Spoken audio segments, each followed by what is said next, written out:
Под мотото Силно светнал ден, владата од недела го стартува едномесечниот караван на активности кој го најави во пресред на 35 годишнината од денот на независноста 8 септември. Со почеток во 19 часот на сцената на стадионот на Билјанини извори во Охрид преку музика, глума и танц во форма на, како што велат, мултимедијален сценски спектакл ќе биде раскажана приказната за 35 години независност на земјата.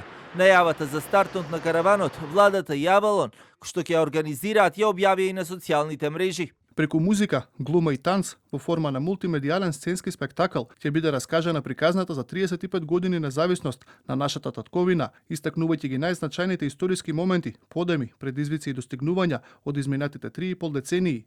Во пресред на 8 септември, кој оваа година во себе носи јубилеј на 35 години независност, ќе се организира музички караван со настапи на познати македонски изведувачи и актери во 11 градови, а како кулминација ќе биде последниот перформанс на 4 септември на плоштадот Македонија во Скопје, на кој ќе настапат повеќе од 120 уметници.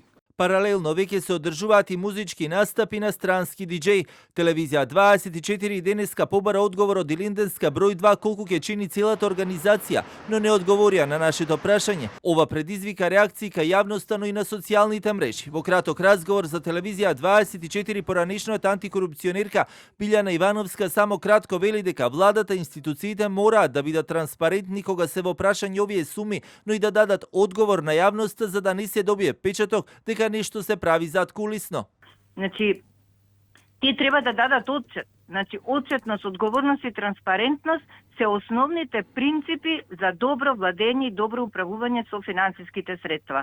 Отсуството на информации од ваков вид во очи на настанот предизвикува низ прашања во јавноста, што нешто не се кажува отворено и јавно, веднаш создава сомнеш дека постои некаква или договорена сделка, односно дека постои некој вид на корупција. Ниту Авалон продукција официјално не се произнесе за тоа колку тежи договорот со владата, како и оној за хонорарите на пеачите. Иако овие прашања беа поставени уште на првата пресконференција, јавноста остана покуса за овие информации. Кулминацијата се очекува да биде на 8 септември со концертот на светски познатиот диџеј, продуцент и хитмейкер Дейвид Гета во арената Тодор Проевски, а картите беа пуштени по символична цена од 35 денари, а организаторот и владата најавија спектакл, но во јавноста се уште нема одговор колку ќе чини целата прослава.